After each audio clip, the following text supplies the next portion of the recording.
Intellectual stew.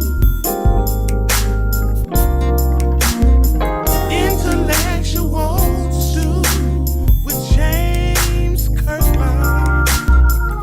Powerful and provocative. Prophetic and practical. Intellectual stew. Informative and inspirational. How you gonna do better if you don't know what better looks like? I do. Intellectual stew. Come on, let's talk about it with me, the mind massager. Intellectual stew with James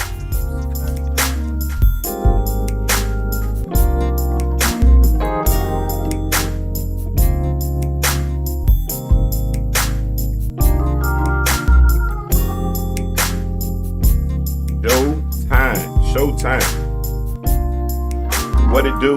What's up? It's that time again. It's the time for the intellectual stew. Do me a favor, call a neighbor, call a friend, and let them know that James Kirkland, aka the mind massager. I didn't name myself that. I promise you that I didn't. I kind of acquired that name, and that's what we're going with. All right. So listen, we're back again tonight with another episode of the Intellectual Stew. Want to thank you all for joining in. I'm not alone. I got my sidekick. I got my homeboy. I got my partner. Yo. From Arkansas, from Pine Bluff. We were just talking about, what'd you say, soybeans and what? Soybeans, rice, and wheat. People don't understand what that simple living is like, man. I'm telling you, we used to play in cotton fields, man. I remember as a little boy, growing up in Sherrill and Pastoria, and having apple trees around the house and plum trees around the house and peach trees and all kind of stuff right there. Or you could go right outside and pick it, man, and wash it and eat it, man. And what nothing funner than walking downside the field. Right. They don't say that in Georgia, I know that. But we used to walk downside that field, and walking downside that field, we were able to see. I'm trying to get in this thing right. We're able to go and pick blackberries and do things of that nature and all that kind of stuff. But that was simple living. Correct. Simple living. Why have things changed so much? Man, with capitalism, that type of thing, we're forced a certain direction. And so, people get educated and they forget how to live, working every day, 60 hours a week for somebody else. I miss the simple living. I cannot wait to get back to Arkansas, move back, put me a house up in the middle of one of those cotton fields, and walk out on the back deck or the back porch and sit and drink sweet tea and read books. Yeah, man. Bro, that's simple. That's simple living, though, right there, man. Simple living. That's simple. Man, I'm gonna tell you, I get it. When I moved to, when did you move here? 2006, 2005. 2005? Mm-hmm. Okay, I moved here in 1995. So moving here, things definitely were so different. Man, I'm gonna tell you something. It took me almost 3 years to figure out why I couldn't watch the end of Monday Night Football. Because we changed time zones. Right. So I was in Central Time Zone for 22, 23 years. Then I moved to Eastern Time Zone, and games that used to go off at 10 and 10:30 are now going off at 11:30 and 12 o'clock. Right. And I couldn't, but my point is, life changed, man. But when you talk about that simple living, I can remember a time when my pops would come home, had time to get home after work. Right. And then when he'd come home after work, he would change clothes, go in the backyard, work in his garden, or cut the grass, or bust up some wood, or do whatever he did. But he couldn't wait to get in the house and then go outside and do some more work. Right. Well, man, but now living in Atlanta, you're lucky to get through traffic if you got a corporate job, and to get home by 6:30, 7 o'clock. And if the kids play basketball or baseball, you got to go to practice, and most times you don't even get a chance to cook because you got to stop. I hate Zach's. I'm sorry, I shouldn't say that. I hate certain restaurants now because I had to eat so much of those restaurants with that travel ball and cheerleading and softball. You know what I'm saying? Because we just didn't have time to cook. Correct. But that hustle and bustle. And I like to let these conversations flow. I like the fact that you and I can be organic. Right. But that hustle and bustle it's such a strain on a relationship, Oh, right? definitely. And so that strain, if there's not enough strength, Right. to support, there it is. If there's not enough strength to support all of the shenanigans, because I want to stay with the S's. I'm gonna try to keep it alliterated right now. If there's not enough strength to support the shenanigans that exist in relationships, then the strain Right. will cause us to separate. Does that make sense? Correct. Yeah. And so because we don't have those help, because we didn't do that growing up, man. I mean, if did you play sports in school? Yeah, on and off. Yeah, I was in trouble a lot as a kid. So You?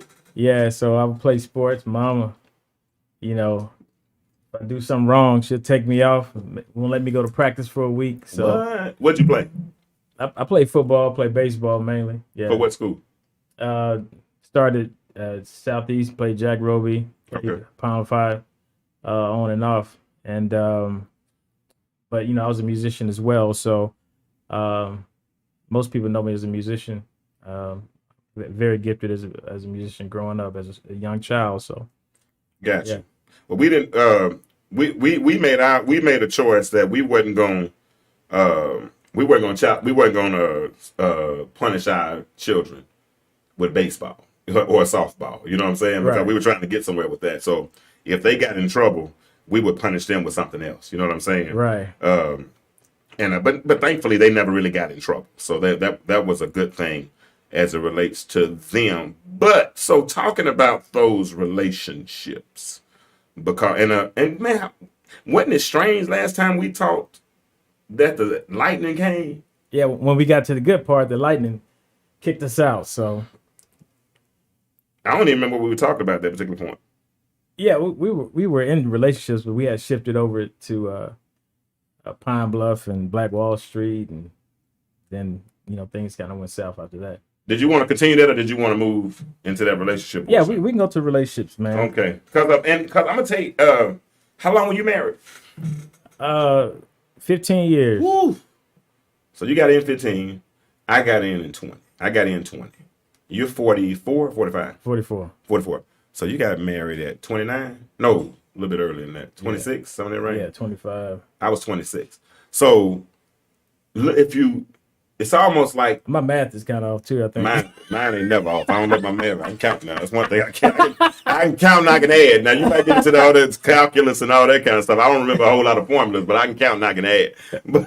But I was married right at 20, right? Right. So imagine doing a 20-year bid. You doing a 15-year bid, right? And we're in relationships. We're married. We got kids. We're doing this familial structure thing. You know what I'm saying? We got the we got the house, the car, the 2.5, the car, and the dog. Some of us got the dog, right? Right. And then after that whole world is shattered. Whether it's good, bad, indifferent, why you split, that's neither here nor there. Right. But now you find yourself out here in a brand new world. Man. And dating has changed. Changed. Kat, check this out. When I got married, I'm a little older than you, but when I got married, there were barely even cell phones. Right. We were still doing AOL, Kat. You know what I'm saying? We were still doing dial-up at that time. Wasn't no, what we got now. Wasn't no internet but it was a different time. Right. So there wasn't no online dating. It wasn't none of that kind of stuff. You had to organically meet somebody at the mall or meet this young lady at church, and you were forced to have a real conversation as opposed to being whoever you want to be behind the internet bandit, behind a keyboard a keyboard bandit or whatever. Because anybody can be anybody they want to be behind a keyboard. Correct. But when it comes time to really have a real conversation, you know what I'm saying? And most time, me personally, like wasting my words. Yeah. So I don't just talk to anybody. Right. You know what I'm saying? So how I mean, I know you're dating, and I guess I ain't gonna put your business out there. My bad, shawty. No, we good. Yeah. How was that transition? Was it easier because you dated somebody that you knew from home, or what? I don't know if y'all knew each other at home or not, but right. Did any of that play as a factor as far as meeting new women? Yeah, I mean, dating is hard in general, man. Like, I mean, especially when you've been in a long-term relationship. So, and then here in Atlanta, when when I got enough nerve to date or try to date again, it was tough because, like I said, you know, everybody comes with their own agenda. Mm-hmm. You know, trying to break down walls, trying to figure people out, and then you have other factors. You know, are they a real woman, or were they born a man? I mean, it's a lot of stuff that goes on. So, I really right there. I kind of needed a sound effect. Right. I really needed. I don't know which one I would have used at that particular moment, but I kind of thought I would have used. I mean, these are things that we have to think about. They are. Right. They are. Things have changed. Right. So what happens is, you know, you get somebody like me that's been out of the dating scene for years, you know, over a decade. What happens is, man, it's really tough to get back in the swing of things, and then you get back into the dating game, and you know, it's very heavy text messaging, and I'm used to having real conversations, right? And so, so you're meeting women that like the text message a lot. I mean, you were. I'm not now. You were. Let's fix that. I'm sorry. Well, yeah. So you know, you meet people, man, and you start out trying to have a conversation, but a lot of times, man, because of life, people are busy. Professional people, they work a lot, you know, and the ladies here in Atlanta, man, they're out here, they're getting the bag, you know, so, you know, they're not sitting at home and watching TV. A lot of these ladies out here, they're highly successful ladies, and they're working a lot. And so a lot of times conversations will resort to text messaging. And so it's difficult because a lot can be lost in the text message. Things can be taken wrong in a text message. And so the reason I asked that is because I'm a part of a group on Facebook, a singles group on Facebook, right? And I get to hear a lot of their thoughts. I say complaints, but they might not be complaints, but I get to hear a lot of their thoughts, right? And when I hear their thoughts, like one of the biggest things they say is they say men text message too much. They say we text too much. We don't want to have an organic conversation. Right. Men have problems communicating. Right. Men don't do this. And so one day they were, you know, they asked a question in the group, and it was like 10:30 a.m. right? And so all of a sudden, all the sisters started saying something like, "See, ain't no man responding. I don't know why we do this. Men don't never respond no way." And this just kept on being negative. And this was my response. Let me say, because I know you're about to say that, but this was my response. I said, "Well, sweetheart, what if he drive for FedEx? Or what if he has a day job riding around and he can't, because he got to keep both hands on the wheel. So he ain't got time to be texting back in a group." I said, "Won't you look at the time of day most of his texts are? They might be 6, 7 o'clock in the evening." Right. Because men have different type jobs. Yeah. If a woman has a job sitting at a desk all day long, then she can open up a window for Facebook and participate in a group. But if I got a job on the tarmac at the airport, or if I'm driving a truck across the country, or you were working in a lab, you can't have your hand. You got gloves on. You can't touch your doggone phone, can you? Right. Can't touch your phone. You know, so but to me, that requires critical thought. Right. You see what I'm saying? And men typically used to be, it's a long time ago. I thank God for my daddy. I appreciate you, Pops, if you're listening. But men are taught to think critically. The ones that are taught by men. Right. Okay, because I got to clarify that. Right. Okay. So the thing is, man, like, you know, men do have different types of jobs. And so, you know, you work in a production environment, you can't have, just for just basic GMP good manufacturing practices, you cannot have your phone in certain areas, or you can't pull it out. They may let you have it in your back pocket, but you can't pull it out. So you can't text or respond immediately, or you may be working, you know, in another type of production-based business, and it's just inappropriate to have your phone out. It's just, you know, it depends on what kind of job you have. But I think a lot of times ladies can be overcritical because men don't, you know, respond when they should or fast enough. And I think women can be very overcritical, and because they don't understand the nature of a man's job or what his life is all about, a lot of times they can run the man away by being overbearing or making smart comments. That mouth is something else, Jack. Right. That mouth. I mean, I'm gonna be honest. I've had women that I found super interesting with their minds. But then once I heard that mouth, bruh, I could. And honestly, I would. And I'm not, I'm what 3 or 4 years removed from marriage. So man, I'm probably. I had one tell me the other day, it's time for me to move on. I mean, we met on the phone met about 15 minutes earlier, but she told me it was time to move, and I feel like I've moved on anyway, so I'm good. But if I'm gonna move on, I'm not moving on to nothing that doesn't provide peace for me. Right. You know what I'm saying? My peace is so important to me that it's here now and you can't see it, but if you look at me, it's like an invisible force field all around me, like right now. Right. You know what I'm saying? That says if you step in the parameters of where this peace is, I got to get you off me. Right. You know what I'm saying? And or I got to find where that peace is again. You know what I'm saying? And so with that being said, anything that stands the potential of damaging or disturbing my peace, right, I can't let it happen. So I would prefer, me personally, I choose to be alone, right, rather than deal with something at this point that could disturb my peace. Yeah. I listen to my partner Disco's on the show tonight. Disco, y'all put your face on the screen. It's gonna mess up. Hold on, gonna take a second. Hold on. Okay, but they can still hear you while you're doing that. But like Disco says, Disco, you've been married how long? It'll be 17 years next week. And in 17 years, they know each other.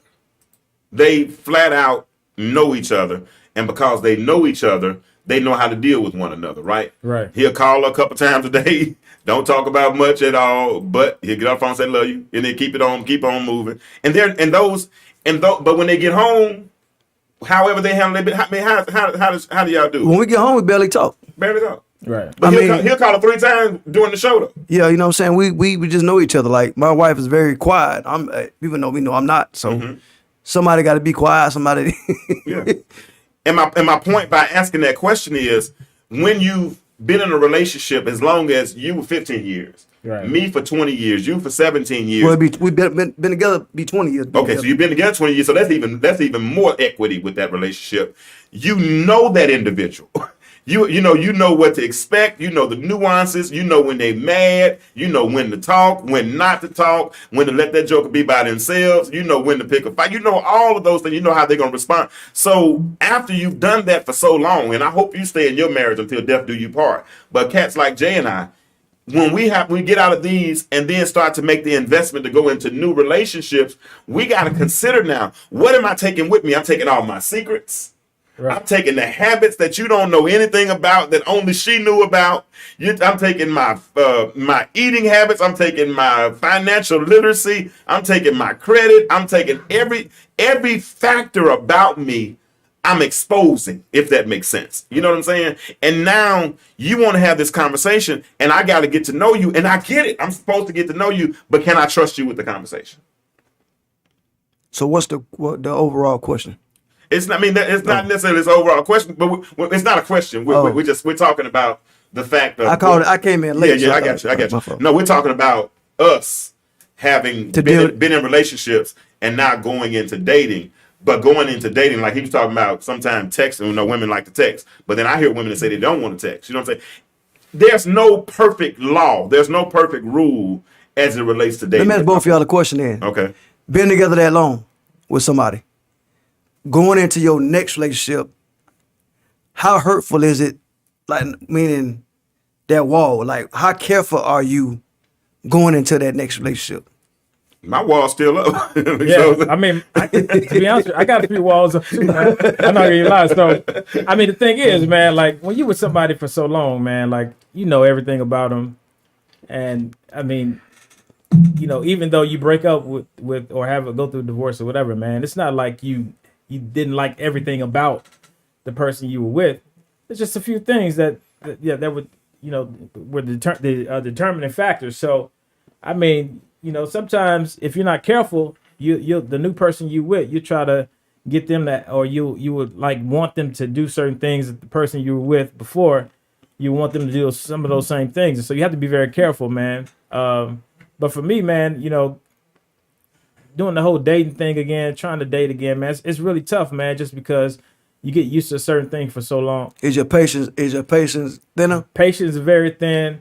Just because but I wouldn't use the word thin though. I would use fragile. Well, yeah, fragile. Fragile is a little bit different. You know what I'm saying? Because I'm careful with it. You feel what I'm saying? Right. It's just you don't want to waste time. Zero toleration, though. Well, yeah. You. So for me, you look at how much you gave up in the previous relationship, You scared of yeah. and you look at where you could have been if you didn't make certain concessions. I mean, because Yeah. when you're married to a career woman, as a man, you have to make certain concessions. A lot of times, you know, they have a very strong career. I mean, to me, if you got kids, somebody got to make the choice to say, yo, we got to do what's best for the kids and not just chase the money. Last time I was on, I talked about value. Those are one of the things that I take, you know, I take very, very serious, raising kids. You know, to me, it doesn't make sense for both of us to go out and make all this money and we put the kids in daycare for 12 hours a day. We come home and then we feed them, we talk to them for 2 or 3 hours. That's and somebody whole check. And then they, it is. Yeah, then they go to bed. Yeah.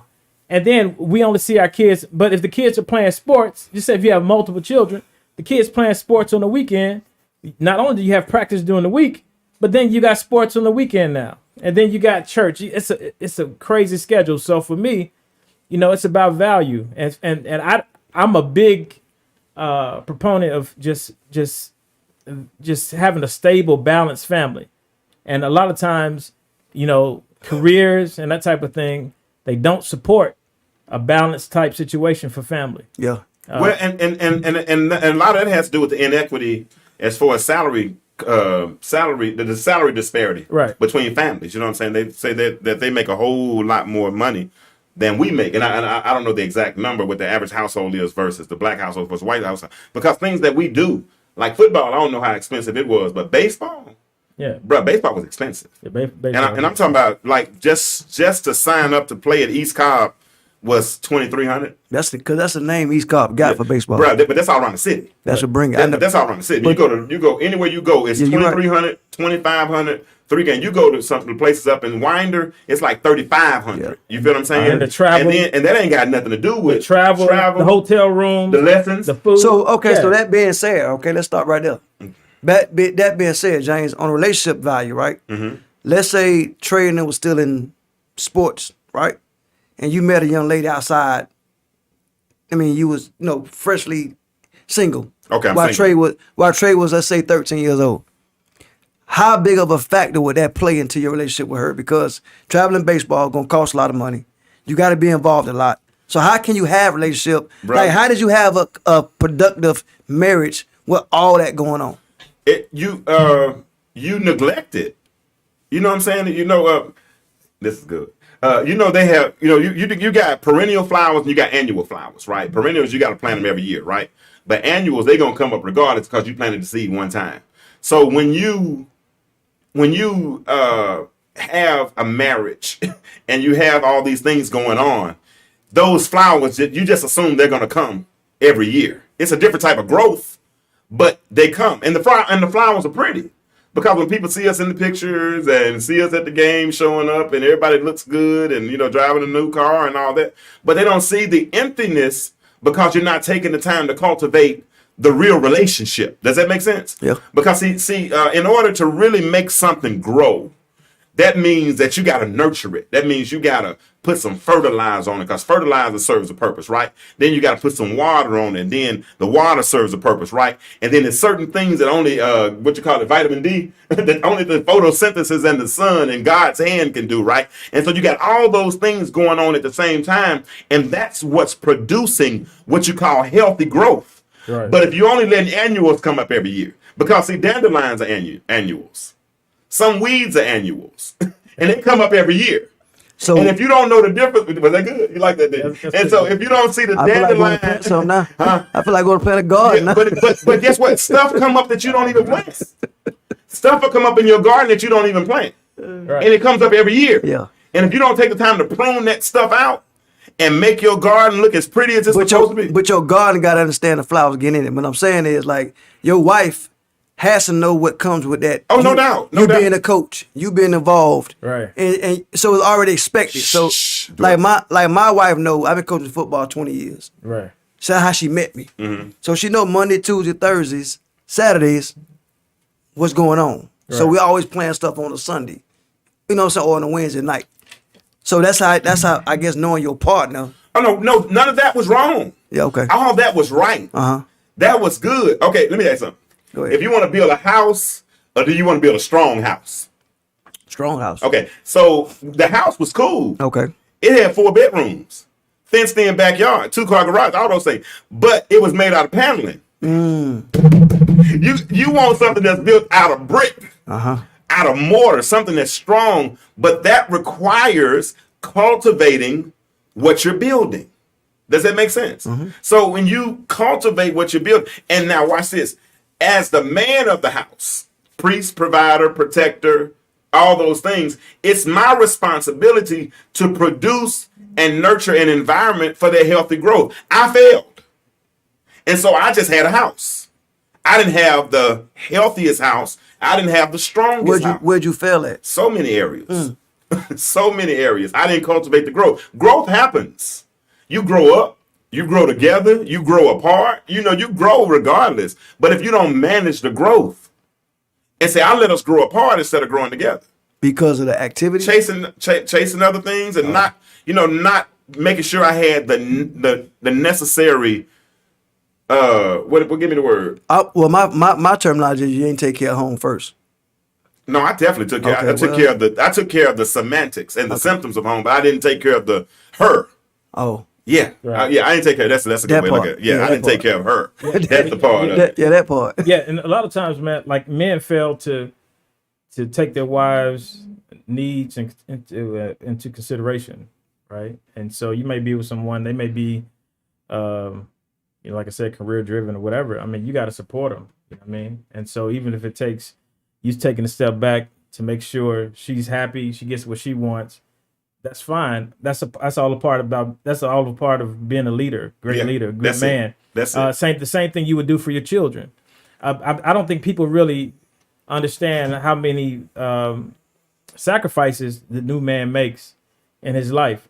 Things are a lot different than when my grandparents would come. My granddad didn't have to choose how many hours he worked, or compared to if the family was going to be taken care of, whatever. The new career woman, I mean, she wants to work and get the bag too. Yeah. She's not gonna sit at home and wait on you and trust. Nah, she went to college. She gonna go get the bag.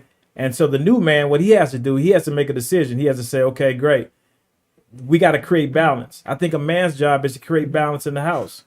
That's what our job is. Women do a great job of nurturing and that type of thing. But what a man brings is balance to home. You know what I mean? And so a man, he brings balance to home. And so I think what happens. Make sure you put the emphasis on that. Yeah, man. So I think what's missing nowadays. And I'm agreeing with you. I'm not. Right. Yeah. Yeah, I'm just saying what's missing nowadays, man. In houses, we just don't have enough balance. Well, there's a reason for that. You think it's because of communication between the couples? No. I think it's mainly because of the new woman. It's the new woman and the new man. She's evolving, right?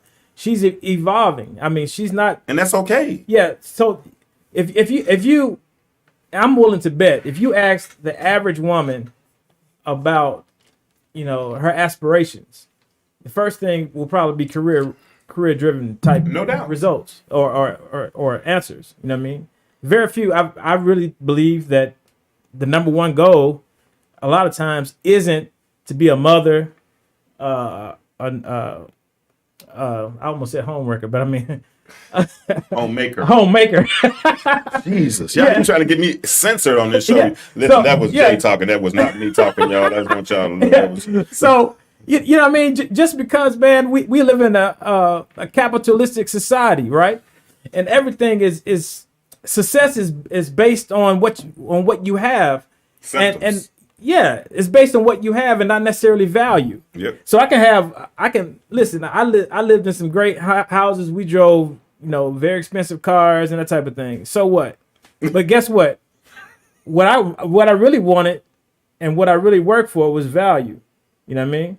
Is value where my kids being pushed in the right ways, where they being supported in the right ways. Y'all all share this and video, so please. A lot of times what happens is when you're a man and you're pushing for value, sometimes because the woman is so self-sufficient, so independent, a lot of times you forget to nurture her as well. Absolutely. You know what I mean? That's the key word. And so that's where I think the modern man is making a huge mistake. Bro, and you know what, man? And a lot of that is in black households, we don't see our fathers being intimate in public with in our day. We didn't see them being intimate with our mothers, so we didn't do it. You know what I'm saying? I always thought my thought process was that I always had time. Whatever we didn't get then, Right. I got more time. Like I thought that too. Like if we didn't go on vacation this year, we'll go next year. You know what I'm saying? Right. We didn't go to New York this year, we'll go next year. You know, all those types of things. And so women get tired of them empty promises, Jack. You know, she was telling me, man, my thing is I need security, James. I need security. I don't care nothing about it. And she put up with some mess from me. That's when they start preparing for themselves. If you ain't gonna give it to me, I gotta go get it myself. They ain't gonna wait no more. And that's the thing, because remember when we had the show, I don't know if you heard it, but the show we did on the plot to destroy the black family. And we talked about how when Willie Lynch talked about raising a woman, how the women reverse the nature of the black male and the black female. Because that's why when you talk about the new man and the new woman, right, it's what they've become. It's what they've become, right? On the show, we got a guest tonight. But Mommy came in here and did she said, I ain't gonna wait till y'all get through it by yourself. But the new man and the new woman that has become, they changed. Mm-hmm. You know what I'm saying? They don't want to be homemakers first. You know, and I get it. I understand. You know what I'm saying? And they're getting the bag now, bro. You look in corporate America. In corporate America, they're not hiring me and him. Right. They're not hiring you. They're hiring sisters. Right? They don't want us, right? That's why entrepreneurship is our thing. That's why we get it a different way. And because we get it a different way, we're so misunderstood.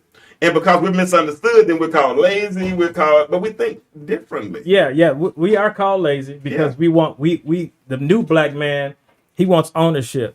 He wants equity. He wants control.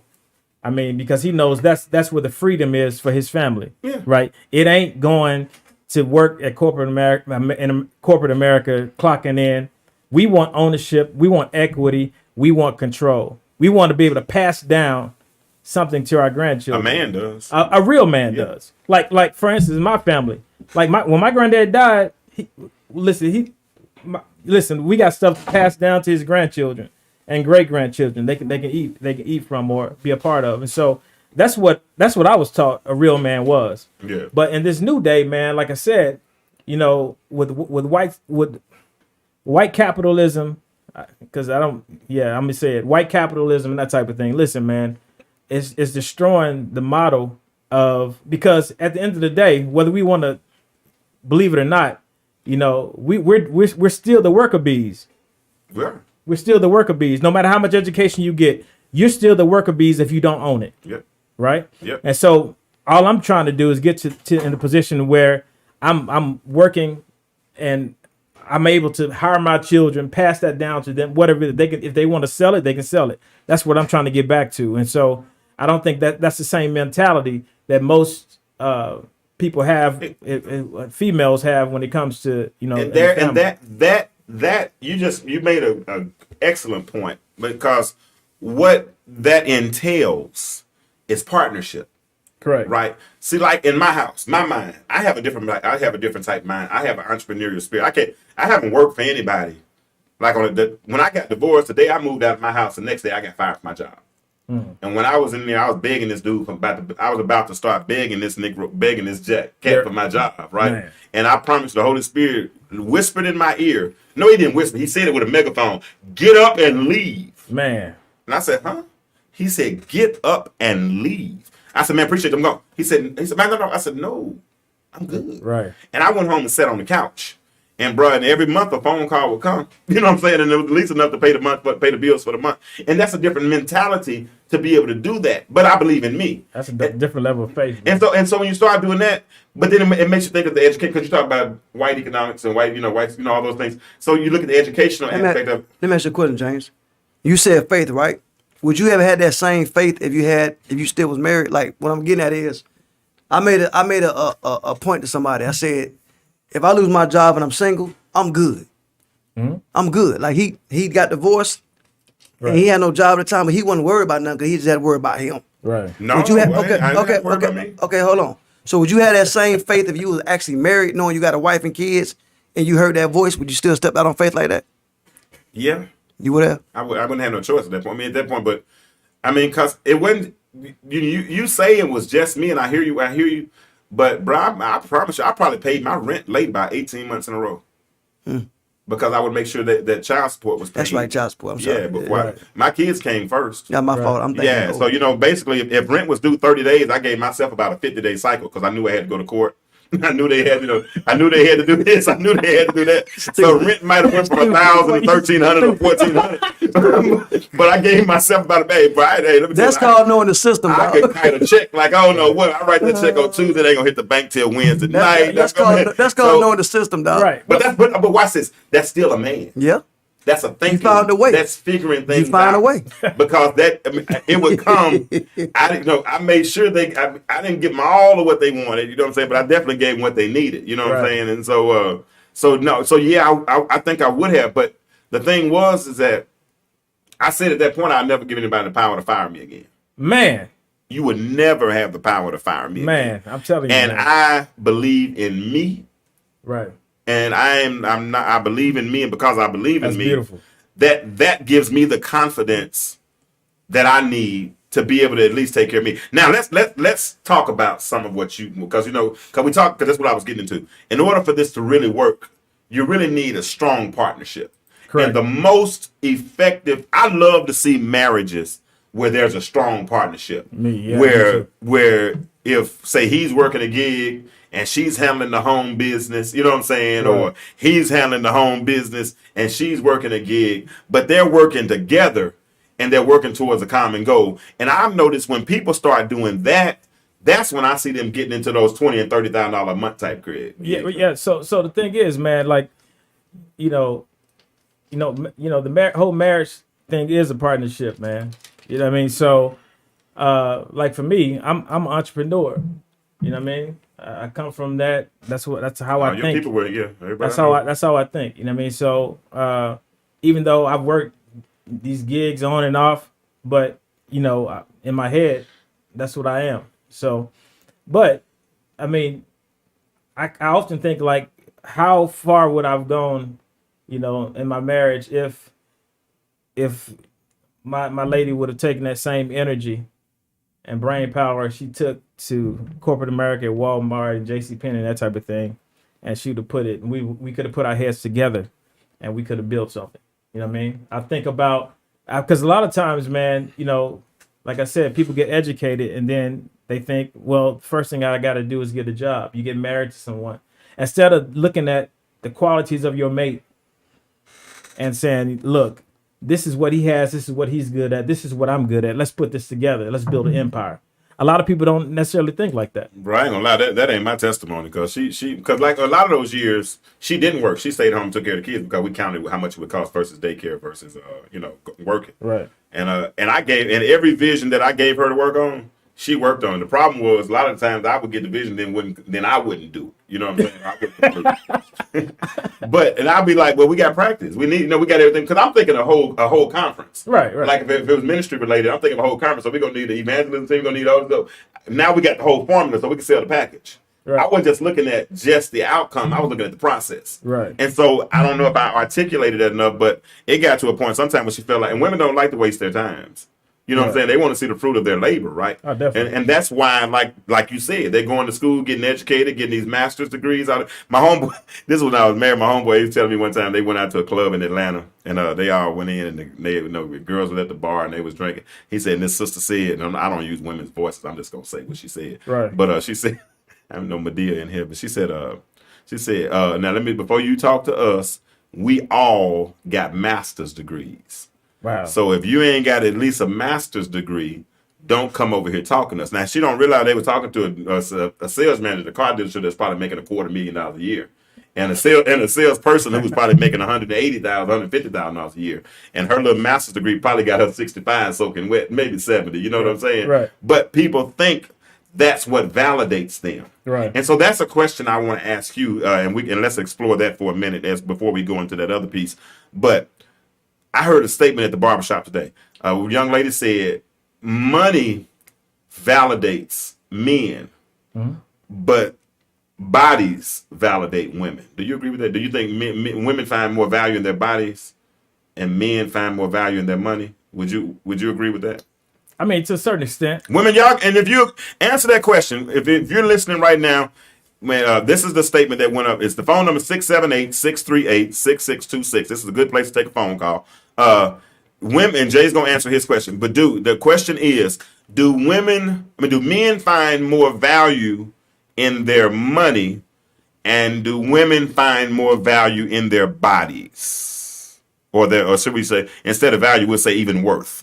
Do they find their worth in their money? Men find their worth in their money, and women find their worth in their values. What you think, Jay? I can't really speak for women. Yes, it ain't no right or wrong answer. Okay, great. Well, for men, I would say yes, money. Men do find that because we've been raised our whole lives to be the provider, right? We've been raised our whole lives to be the breadwinner, right? So from the time you were a young boy, your daddy told you, you know, what the expectations were, or your uncle told you, or whatever it was. They told you what the expectations were. Even on TV, you look at shows like Leave It to Beaver and stuff like that. The man will be going to work. He will come home, and the children will be with the mom in the house. And so, I mean, we've been given a model. So yeah, I think But when it comes to women, though, sometimes I do. I think that's the case. I think sometimes women want it easy, though. You think with the whole body thing? Okay. Want to eat up? Okay, I'm scared to ask. I think they want it easy, especially they have so many options, man. Like, you know, it's really hard to fake your income. Okay. It's really hard to fake that because either you got it or you don't. You can't fake your body though. But you can fake your body a little bit though. You can fake your body. You got all these contraptions you can put on, and I mean you can do like I'm singing this gospel song because I'm scared to get into this conversation right now. No, I'm saying you can get liposuction, all types of stuff, man. Get the things that come off your eyes. Eyelashes. Yes. Yeah. I'm Yeah. afraid of those. I mean, yeah, you could. I think they put a lot of emphasis on their bodies, you know. But you know what? It's changed. Because when we were like 15, 20 years ago, we have a lot of people now who have confidence that didn't used to have confidence like that, though. Right. Well, and then what's acceptable has changed as well. Exactly. Because the bar has been moved. So has the bar been moved up or down? It's been moved down. when it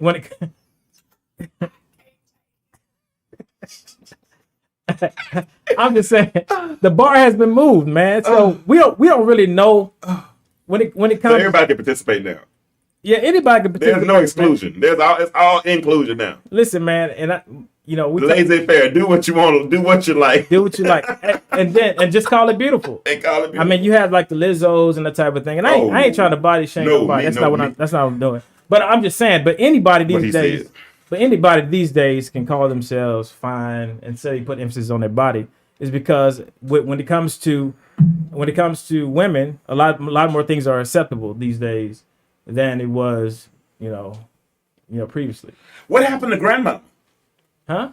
I think what happened to grandmama? Because grandmama would tell you take your butt back in the house and change clothes. To my big mama. Yeah. Right. What happened? Because my mother would be like, "Well, baby, what do you have?" Boy, I remember my grandma was a beast with an extension cord. Yeah, man.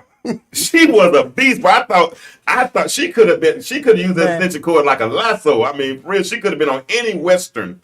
I mean, because the way I saw her hit some of my aunties, I ain't gonna lie to you, Jack. Because some of the stuff that I see some of these women walk out in public with and all those types of things, my grandma would have beat them under the bed. Right. Well, I mean, we from a different era. I mean, our grandparents didn't play those kind of games. No. The new grandparent, they're a little softer. They have to be, man. Them people call the folks on you, man. And then you have defects or whatever they call at your house. But you know what, man? I'm gonna lose your job. I'm gonna disclose something tonight about my children. I got 3 that I raised at home, right? Out of all 3, I might have whooped them 4 times total in their whole lives. I didn't have to. Yeah. Because I talk to my children. I can look at them a certain way. You know what I'm saying? My voice is pretty stentorious, so if I talk loud enough, it put a little bass in you. You know what I'm saying? So I didn't have to whoop them. Well, Josh, he ain't scared of no bass in your voice and all that. He don't care about none of that. So, I mean, I started off, and I actually changed my. I'm glad you brought that up because I changed my philosophy on spanking children. So, but I did. I ain't good at spanking. I started spanking Josh, but then I stopped because, you know, for a few different reasons. I started understanding the psychology behind it and what it does. Like some people believe that it's effective. I think to a certain extent it is, but you know, I don't think it should be the first resort. I think on that standpoint, whatever's gonna bring fear to them, or it work. Basically, what I mean, feel like Respect. Like I can Respect. stay on my 12-year-old right now. Right. I ain't touched him yet. 12 But he'll years, start crying. and he'll buckle up Right. or get right. I can look at Kennedy, that bottom lip go straight down. If I raised my voice at Kennedy a little bit, that whole lip would go down. That was enough. And for then me. yours go down too. I Right. couldn't do it with her, bro. Yeah, whatever. But, Okay. I couldn't with that girl, boy. I ain't gonna lie to you. I wasn't put my hands on my baby girl, Right. bro. Yeah. Now that little baby. But like you said, what's She gonna be dirty to hell. effective? yeah. Right. Like take But you know what? That's the difference between discipline and abuse. There's a very fine line between discipline and abuse. Right. Right. And typically, and this is what I don't like. This is what I don't like. And women, y'all do this more I've seen than I have seen men. Some of them do it too, but this is what I don't like. I don't like whooping a child when you're mad. Because if you whoop a child when you're mad, it's like a fight.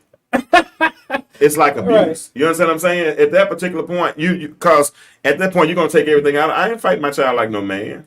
Right. You understand what I'm saying? I'm not gonna fight him like a grown up or none of that kind of stuff, man. And I didn't get a lot of whoopings coming up. I used to wish for whoopings. I would beg them. I don't want to. Why we talking about whoopings? I got a lot. I don't know why we talking about whippings, but I got a I'm lot gonna of get out of that. Yeah, let's talk about.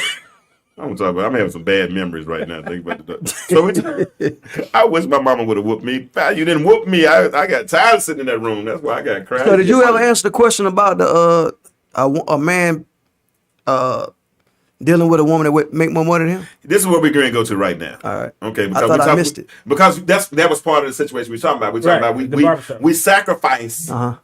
relationships and foundational principles as it relates to relationships to go after careers, right? Right. And so now here Jay and I are 15, 20 years later, it's a different type of woman out there. This career oriented woman is out there now. You know, you meet women like where I live at in Vining, you go right over in Vining where we are right now. I mean, you got women driving Porsches, Oh yeah. Lexuses, Mercedes, driving Maserati trucks. I Right. mean, they drive all this stuff. Lamborghini trucks. And so you got a lot of cats that are scared to step to these women. And they're scared to step to them because they feel less than. I ain't gonna lie, me personally, because the divorce kind of left me in shambles financially and all that kind of stuff. Right. I don't want to date until my money is right. Right. I sit at the house and chill by myself, bro. You know, until my loot is right and now I can do what I want to do. But the first couple of years, bro, and I'm paying them rent late for every month for 18 months, bro. I tell you, I was not trying to date nobody. And everybody everybody I was talking to seemed like the thing they would want was a relationship. I'm like, what's your name? You know, because you look at a dating profile, the average dating profile now, they know, first of all, I'm dating them. Well, first they say I'm vaccinated. So what? I'm tired of vaccinated bullies. Get on my nerve. But first they say, but they talk about I'm vaccinated. Then they say I'm dating with a purpose. Then they say I ain't got time to be playing. Then they say if you ain't looking for a wife, don't talk to me. Then they say swipe right if you ain't looking for a wife. And by the time I'll be like, can I hurry up, swipe right? Man, I have added and deleted dating apps so many times because anytime I start talking to them, and first conversation, I'm done. I gave up on dating apps, man. I gave up. I'm talking a long time ago. I gave up. Yeah, but when it comes to women and making more money, you know what I'm saying? I think a lot of times, I think it's a certain confidence that comes with that with women that they carry, and I think it's a lot of times. I think it can be just a little wall they put up, but I don't think. You think it's a confidence or you think it's arrogance? I'm not. Well, for some it could be. So for me, this is what It's it is. a fine line. Yeah, it's a fine line. I think it's how they display it and how and how they. Now, if you're in a conversation with them and you're trying to have just general conversation, they keep bringing up their career, how much money they're making, that type of thing. Yeah. Okay, I got a question for the ladies, and I hope one of these ladies call in. I hope ladies somebody's listening right now. I hope you'll call in. But listen, how do women feel about dating a man that makes less money than him? Now he got a real job. He go to job. He go to work 40 hours a week. And this is for sisters to answer. Now 678-638-6626. Now brother got a job. He go to work 40 hours a week. He got life insurance, got benefits, all that. He got insurance, all that kind of. I say insurance. I sound like I'm straight from Arkansas, don't. But we got all these things. So, sister, you got your 6-figure income. How you feel about dating a guy who only makes 40 or 50,000? Now he come from a 2-parent home. He got his head together. You know what I'm saying? But he only makes $40,000 a year, $50,000 a year. How y'all feel about that, sisters? Why do you think sisters feel about those dudes? Well, you can't speak for women, but there we go. uh-oh. There we go. I'm nervous to hear this call. Let's see. I hope they nice. Yeah, please. I don't want to go viral. Thank you for calling the intellectual Stu. Hello? Caller? Can you hear me? Yes. Yes. No, I just think it's interesting to hear you guys, first of all, good evening, Good evening. discuss how women think. I was listening to the part in which we were talking about a woman that is successful. And I'm thinking about a friend who told me that she makes $200,000 a year and she has a hard time dating because men are intimidated by it. I don't think sometimes that, I think when people are proud of their career, it's not so much that it takes them out of a dating range. Right. Kind of like we say with children, they don't really see how much you spend. It's important. I think when you mentioned that your wife wants stability, I think stability is important, but I don't think we should discount women because, we're proud in our careers. I don't think we have a hard time too out there. Please understand, we're not discounting. No. I don't know we're not discounting women in their careers. First, let me clarify that. And second of all, let me also restate, we're not thinking for women. That's why I asked if a woman would call in and tell us how you all feel dating a man that because I don't want to assume. And I did tell him to give an assumption based on it, but no, that's why we're asking. So do you think women are cool dating? That's the question. Do you think women are okay dating men that make less money than them? Are you still there? All right, next person. Okay, did she hang up? All right, cool. If you answer that question, call me back and answer that question, or the next person that calls in, answer that question for me, please. Are women okay dating? Because I don't want to think. I'm assuming. I'm gonna let you know that right now. I am assuming. I don't know for sure, but I want to know what women think. Do women think that it's a problem, especially if you're a 6-figure woman? Are you cool dating a man who makes less money than you make? So let's now, Jay, are you okay dating a woman who makes less money than you? Yeah, I mean, money's never a factor for me, so okay. I don't care about how much money you make. Like I said last week, I'm into value, so. And we're gonna get you to explain value. Okay. Thank you for calling in, caller. Thank you for calling the intellectual Stu. I'm calling to answer the question, does women mind dating a man that makes less money? It wouldn't bother me. You said would or would not? It would not. Okay. It would not bother me. Beautiful. Because if we're together and we're planning, and especially preparing for marriage, we're a unit because he may be stronger in a certain area than I am. Right. So I can make the money to make things happen. But let's say if I'm not good with money, then, he can financially send it where it needs to go, and I can make it as long as we have an understanding. He may be a man that's a better cook. And, hey, if I make the money and he cool with it, I'm cool with it. It's a level of respect. Because if you treat me a certain way, your money doesn't mean anything to me anyway, if you respect me. Wow. Thank you for calling in. Maybe you need to start teaching some classes, online classes. You want to start a podcast? I'm joking. All right, thank you for calling in. Thank you for calling. All right, bye. All right, bye. Have a good one. All right, so Jay, you talked about you said you said value is important to you. You're not concerned about how much money. So explain when you say value. Make that plain so we can the listeners can understand. So for instance, you may have a guy. He's a school teacher. He's great with kids. That's his calling. That's what he's called to do. So that's what God put in my earth to do, right? He may only make $50,000-$60,000, right? Mm-hmm.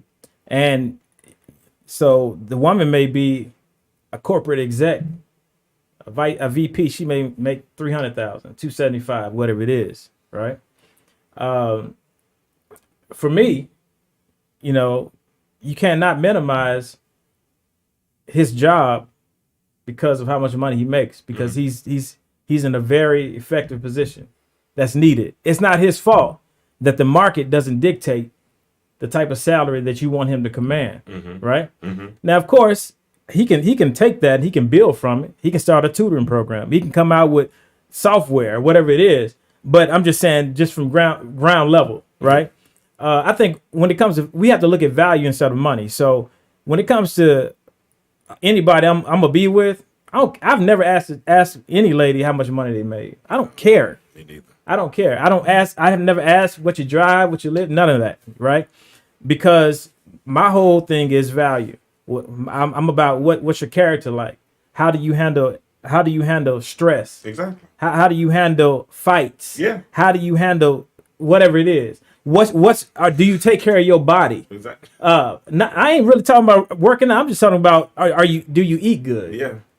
All types of stuff. I mean, those are the things that bring value, man. Yeah. And so I think I say it all the time. Money is an illusion. It gives a false sense of success. I mean, just think about how many people out here, make plenty of money, but they have nobody to pass it on to. Yeah. They have people that have been solid in their careers for 20 years, but they want children, right? Mm-hmm. They sit at home, cry every night because they don't have children. They settle for a dog, whatever it is.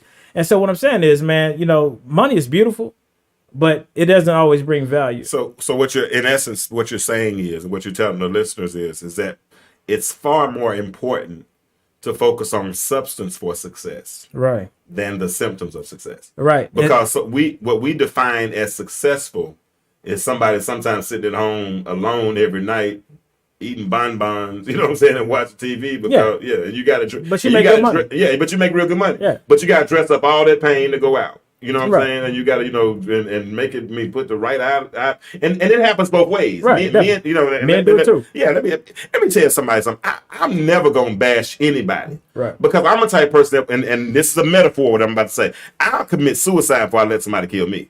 And so the thing is that I'm the type of person that will fall on my own sword.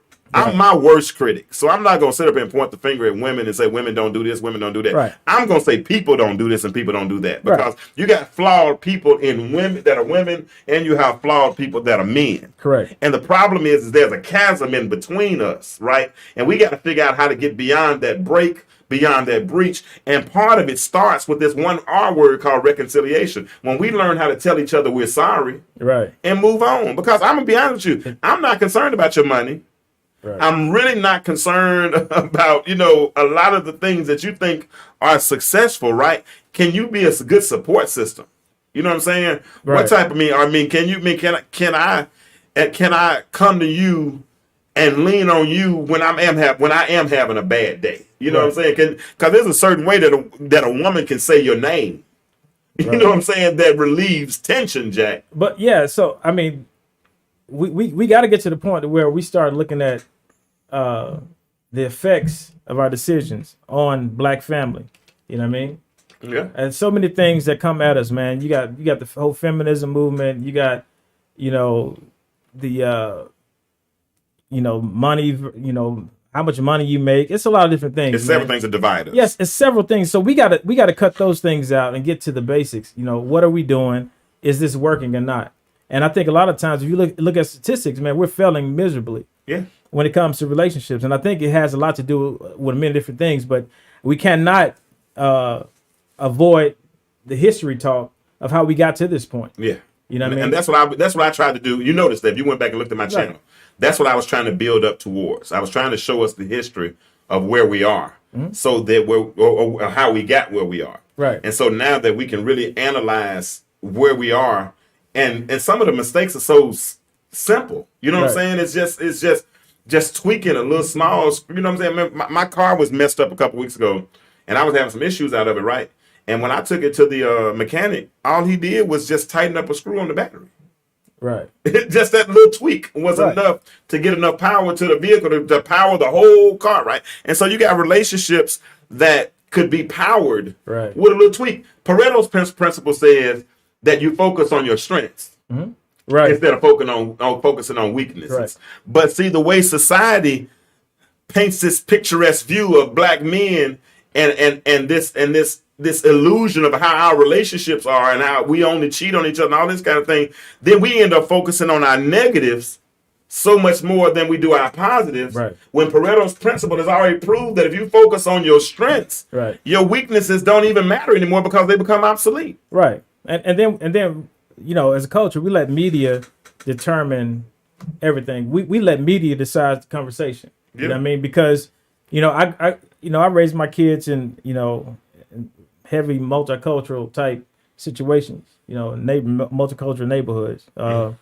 And so I had a up close look at how other families did things. Yeah.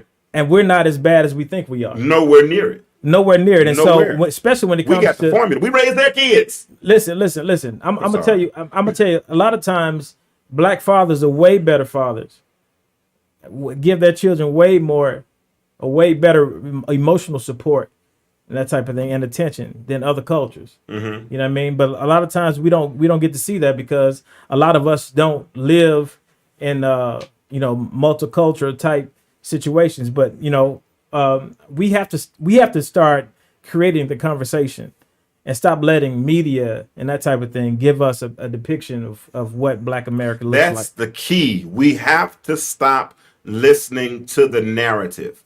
The narrative is designed to program us Correct. to be divided one against the other. And we start hearing things that we didn't even say. Right. I ain't say nothing negative. You know what I'm saying? Right. We start hearing things because we have filtered hearing, and sometimes we don't listen through a certain thing. You know what I'm saying? We're so busy listening to respond. Correct. Instead of listening through and really listening to the content or the context. That's something we really got to work on, and I think that will start to fix. I really wanted to deal with this whole conversation more tonight about why men don't approach so-called high-value women. Right. And I think we need to continue this conversation. Yeah. Within the next couple of weeks, we got to jump back on this conversation some more because we actually had an article that we were going to look at in Essence magazine where there were some women that were relationship coaches. And they shared some of the challenges as it relates to why their clients, who were men, were saying that they didn't want to approach high value women. And I ain't gonna lie, it sounded weak as well. If that's the kind of cats y'all got to deal with, there's some simps out here, Jack. I got mad. I read the art. I got mad. I was mad. I know it's time for us to go. When you turn the music on, okay, we good. Okay, cool. But yeah, they went straight to the source, man, and they were saying some of the dumbest stuff like black women don't seem as fun. Now, sisters, before you say we said this, we didn't say that. We did not say this. And look at my shirt. What'd you say? I love you, black woman. Yeah, we didn't say this. Go to EansTeam.com. Eanes, EANSTEAM.com. He's my classmate. Go buy a shirt. Put it in the chat. Okay, but Leah, we didn't say this. This was a woman who's a relationship counselor who has been talking to men and asked the men why they didn't go after high-valued, high-earning black women. And someone you can help me go through this, but one of them said that black women, because she said we don't seem as fun. That's so never mind. What you think about that? I don't know. That's a. I don't agree with none of these. Well, so this is the thing. What this article did was really expose, how fragile some men are. In a sense. You almost made me holler. I don't think this article did us any justice. I'm not sure who they were talking to, but we don't seem as fun, or black women don't seem as fun. I disagree. I disagree with that. Yeah, I disagree with that too. Yeah, I disagree. I disagree wholeheartedly. Here's the next one. They quick too, Disco. We're gonna do it real fast. Number 2, we look like we can't be bothered. In other words, now I can go with that one. Sometimes you do look standoffish, like you don't want nobody to talk to you. Sometimes you do look standoffish, like you don't want nobody to talk to you. And it's even harder now. If you try to talk to a woman through that mask, bro, and she can't hear you good, You if she got to say what you say, you're done. Bro, I saw one. So just delete. Don't even try to. Hey, I had one pull her mask down. And it looked like a firecracker exploded in her mouth, Jack. I was like, I would not have talked to you if I had seen that mask up front. And she might not talk to me either, though. You know what I'm saying? Because I'm not saying I'm that dude either. But, bro, she scared me when I saw that mask come down. So we look like we don't want to be bothered. This is the next. This is the name of the couple. This is on Essence.com. Yeah. It's a pretty old article. Someone say we don't offer enough support. I think that's relative. Right. Would you agree with that? Yeah. That's relative. Okay, so we're not going to say that because that's in any race or whatever. We're more inhibited. I don't know about that one either. They say, we're more, they're saying women, this is what they're saying about y'all. This is what these women are saying. Y'all are more inhibited sexually. In other words, y'all not as freaky. I plead the fifth on that one. I'm not going to speak on that one. I ain't got nothing to say on that one. I don't, whatever. Okay, that's his experience. I ain't got the experience. Everybody ain't got the same testimony. In other words, women want what they want. Now I agree with that. Now that could be a problem. Yeah, that could be. Because they got a list. They got a list, and they don't. If it don't come that way, and then it ain't right. 6'1", right? And I'm 5'9". Yeah, me. Yeah, 6'1", 185 pounds. Right. Got some. It used to be light skin with curly hair. You know all that kind. I ain't got no hair. So I agree with that one. Okay, so we want what we want. Well, and so. I mean, to piggyback on that, like when you want what you want, that's cool. But a lot of times that can be tied to your own emotional type connections, soul ties or whatever. So I think you got to be open with your options. Give folk a chance, especially if you had a lot of bad luck with the same type of guys. Like maybe switch it up a little bit and give the nerd a chance. Yeah. Right? Yeah, but the nerd is winning. They are now. Bro, the nerd is winning. I saw a cat the other day driving a Lamborghini. They winning, man. The nerd, Jack. I ain't gonna lie to you. I promise he got laughed at in high school. But the other one is our friendliness is, you said y'all's friendliness is often misunderstood. So in other words, if you're friendly to a guy, he assumes that you want him to hit on you. That's relative. That goes both ways, too. That goes both ways, because too. I've been friendly to ladies, like trying to just show chivalry, man. And open they doors. think you're trying to holler at them. Yeah, think you're trying to holler, man. I'm not. I'm not trying to holler. I'm just being nice. My mama taught me to be nice to ladies. I said that the other show. I'm not. Yeah. Just because I speak to you, and I'm not. That don't mean I'm trying to holler at you. Because if I was trying to holler, I'd tell you I'm trying to holler. Me too. It'd be very obvious. And you know what? And I find more people in relationships where nobody. It used to be a time we at least say, "Will you go with me?"